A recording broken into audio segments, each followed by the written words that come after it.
Hello everybody, welcome back to my channel Trading Secrets. This channel is for entertainment purposes only. For those of you who don't know, my name is Ali. I have over 20 years experience teaching accounting, economics, business and law. Through this channel I'll be providing some stock analysis and a quick update on the $1 Million Challenge. So if anybody's not aware of this is a journey of an investment of $1,000 to a return of $1 million over a period of 3 years using a strategy called compound return investing. So the objective is try to get 201 trades, each with an average return of 3.5%. It's not 201 consecutive trades, we do take into account losses.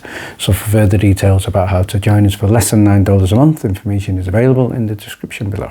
So after taking a short break, I have to say I'm not fully in the loop with everything that's going on, but in today's video I'm going to be looking at the open letter from Congress and the 16 questions, and also looking at price prediction for what may have happened for MMTLP, and also doing a follow-up for ticker symbol NGL, so stay tuned for that. So let's first of all start by having a look at what's happening in the markets. So first headline here from investing.com. We can see that overall 2023 performance, Dow Jones is up 12.8% and the S&P 500 is up 23.8%. Nasdaq is up 43.2% and the Russell 2000 is up 15.5%. So a much better year compared to 2022. And if we have a look at the overview here from Yahoo Finance, we can see here they've stated that the stocks are sitting near record high as 2023 trading wraps. So in terms of this week, it is going to be a shorter week. So we're looking at the final trading week for 2023 is now approaching. So inflation data out Friday showed that the Fed is on course to potentially get close to its goal of having inflation at 2%. We're also, in terms of a recession, we're looking at signals remaining few and far between, and interest rates potentially could be cut in 2024. So hopefully good news there. What I posted earlier today is a great job by Charles Payne for the interview of Ralph Norman. So credit to Ralph Norman also for standing up for the thousands of MMTLP investors and asking the important questions to Gary Gensler. So my take on this interview, two statements that I love from Charles. First one was trying to figure out the bizarre behavior of regulators and specifically FINRA. And he also stated, is the role of FINRA to stop trading? No, it is not. So again, certainly something that needs to be addressed.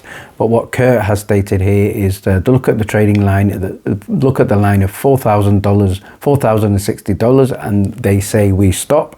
And that's it. So we will be having a look at a prediction for potentially of the price of MMTLP later on in the video. But let's have a look at the post from Ralph, and what he stated here is that we now have over 70 co-signers on my letter this morning to FINRA and the SEC concerning MMTLP, and he will be live. So he was live with Charles, and that's obviously what we were referring to. So let's have a look at Ralph's press release, and what he stated here is that obviously confirmation that more than 70 members of Congress have signed the letter, so it is bipartisan, and we're looking at the MMTLP ticker that was created and also he goes on to say in his press release, summer of 2022, the SEC received and subsequently approved the Form S1, an amendment to spin off a portion of the company into the new company. So let's now go ahead and look at the letter. Let's now have a look at the letter dated December the 22nd, 2023. So from my perspective, what's interesting about this letter, it is addressed not only to Gary Gensler, but also to Mr. Crook. So it's a single letter, and what we are looking at is, will we get a single response from both Gary and Robert together, or will we get two different responses? And I think the danger for both of these interesting people here is that if they send replies independently, then there is not going to be consistency and clarity in their response. So they will certainly need to get in together and formulate a plan. So good luck with that, Gary and Robert. So what it states in the letter here is that they're looking to request that FINRA and the SEC review all the events surrounding obviously MMTLP, and it also states, since the halt, constituent investors have contacted members of Congress regarding the spin-off transaction and the subsequent halt on trading. Specifically, we have received more than 40,000 letters from concerned investors. So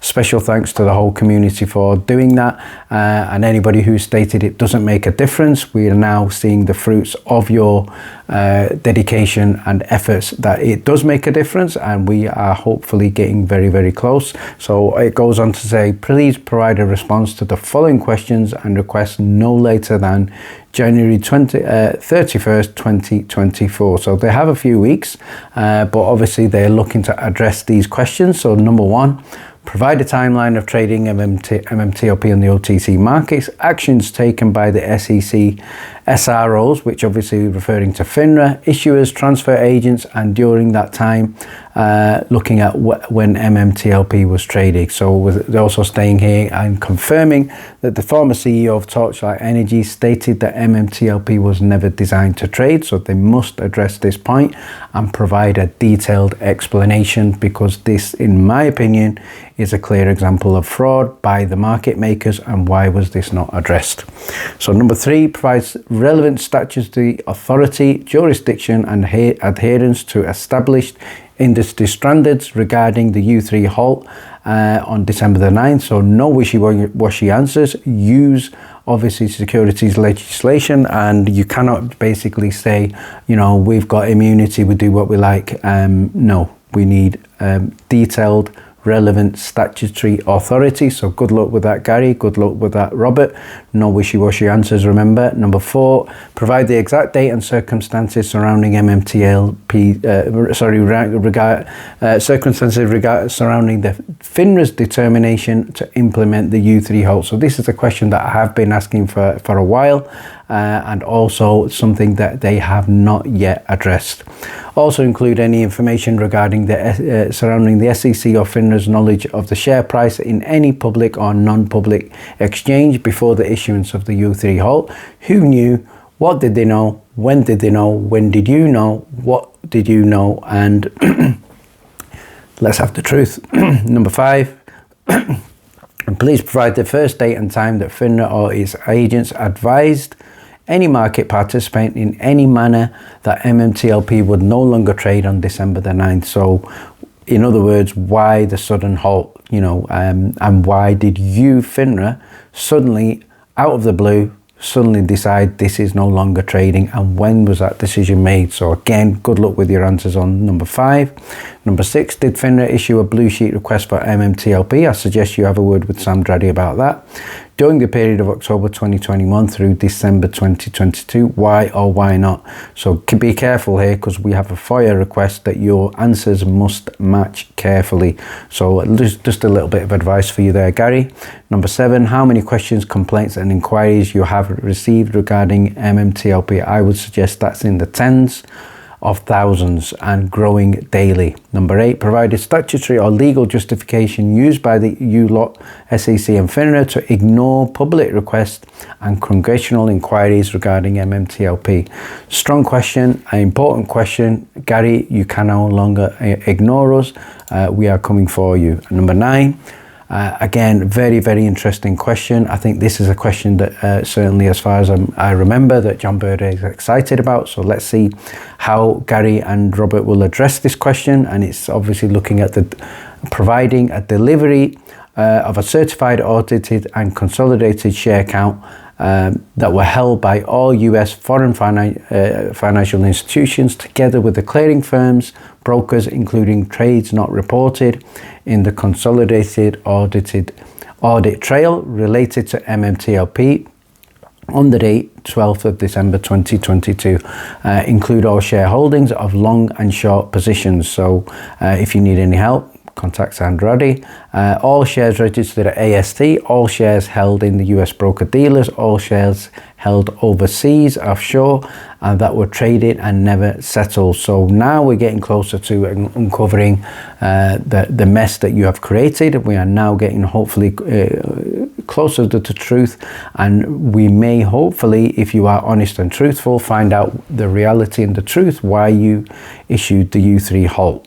Number 10, have all MMTLP shareholders received their NXP hydrocarbon shares? Well, I can answer that for you, and the answer is no. So you can provide a bit more detail on that. Number 11, in your view, i.e. FINRA and the SEC, did MMTLP investors knowingly enter into a risk-taking transaction with full understanding of material information and without misleading guidance from social media or elsewhere. So I would also go on to say, was this misleading information from the brokers who said there would be position close trading? Was it misleading information from the Vice President of the OTC market? Was it misleading information from George Palikaros?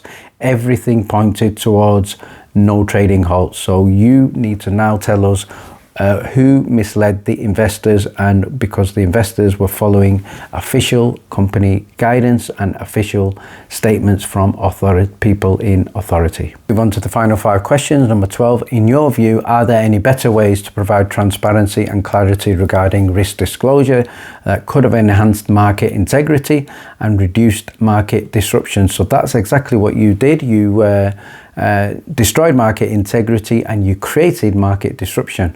So obviously, for example, retail investors and experts, OTC markets group's vice president. So again, that is an excellent inclusion in these letters, and this could be the most difficult question for them to answer because the OTC markets was basically telling us what the trading days were, and reporters were confused MMTLP's final trading date. So he was clear, people listened to him.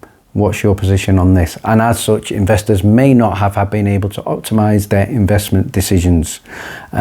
13, do you have any evidence to suggest the existence of fraud and manipulation related to MMTLP transactions? If you're saying there's no fraud, well, that's not what Sam Draddy is saying. So you're in a very, very tricky situation with question 13, because Mr. Sam and Draddy has certainly got a statement there to say there was fraud. He was looking at the fraud. Mr. Gary Gensler, I suggest you knew about the fraud. Robert Cook, I suggest you knew about the fraud. Tell us about the fraud. Number 14, have you seen any indications of insider trading, any pump and dump? And let's have that, because obviously, as far as I'm concerned, the honest retail investors were certainly not involved in insider trading, pump and dump, and I'm not aware of that. As from a personal point of view, I never sold a single share. I have every single share of MMTLP still with me, so I'm just as much a victim of this crime as every single person out there. Number 15, are your organizations willing to work with Nexbridge Hydrocarbons to determine a resolution for existing shareholders? That's where we are now. I don't believe we're going to get the 2 days of trading, so let's get the next best thing available, so which is a resolution. And are you going to look at this? Because I believe it is long overdue. Number 16, identify any regulatory or legislative gaps that should be addressed to ensure the SEC FINRA can better protect investors and strengthen market integrity, because I know you have no longer issued any more U3 halts. You're terrified to do that, but why is it that we are the ones that have to pay? Next shout out here is to Winston, who's added in a potential prediction in terms of how the MMTLP share price could have gone if we continue to the 2 days of close only trading. So the question here is, did the FINRA freak out when they saw this and issue the U3 halt? So the prediction is indicating the price going from $11, $12, $14, $100, $150, and obviously well in excess of $200. But as far as I'm concerned, I believe the price could have gone in the thousands of dollars, and I think that is why they issued the U3 halt. I finally like to finish off by having a look at ticker symbol NGL. So this is something that I covered in a previous video, and in that video I stated that the company Energy Partners have received a huge 98% rating, and we look into reasons for this. So shout out here to Joey, who stated what's up with NGL, and then Laura has stated thank you, I have to see what you think of the news. In terms of NGL, she stated the US is to ban trading for Congress and senators. I don't think that's going to happen. And she's also going to say NGL is going to the moon. It's going to be the biggest politician stock short squeeze before they ban it, and if it's going to get serious attention. And yes, I did cover it a few months ago, but what Laura thinks is it could go nuclear. Don't think I agree with that, but I do believe it's worth looking at. And what Dan has stated is, can you take another look at NGL Energy? So I'm doing that now, but let's have a look at the chart. And we can see over the previous month of trading, it is up in excess of 32%. So the momentum is great. There was a pullback on close of play on the Friday of just in excess of 4.4%. However, I believe it is up in the post market, and certainly one to watch, and it will be added to our weekly watches. We can see close of play, it was trading at $5.35. So we will be watching this, but what I'd like to share with you here just to finish off is some research from Simply Wall Street, and this is from JNL Research, who stated in terms of the company, they believe this is undervalued and well below the market fair value of around about $20. So that represents a huge upside. And again, analyst target prices range from $10 to $40. So definitely huge potential there. Other catalysts, we've got the 2024 Energy and Water Development Bill's tax incentives. That could also significantly bolster the company's efforts in reducing debt. They have a strategic approach to capital management and looking at debt reduction. So remember, this is a small cap company with obviously volatility, but also huge risk and huge reward. Investment by notable figures such as Congressman Mark Green, and we know what happens a lot of times when these Congress people invest in a stock, it normally does rockets. And also we have Paul Pelosi signaling a growing trust in the NGL's market performance. So recent financial improvements, particularly in the water solutions segment, reflect their operational efficiency.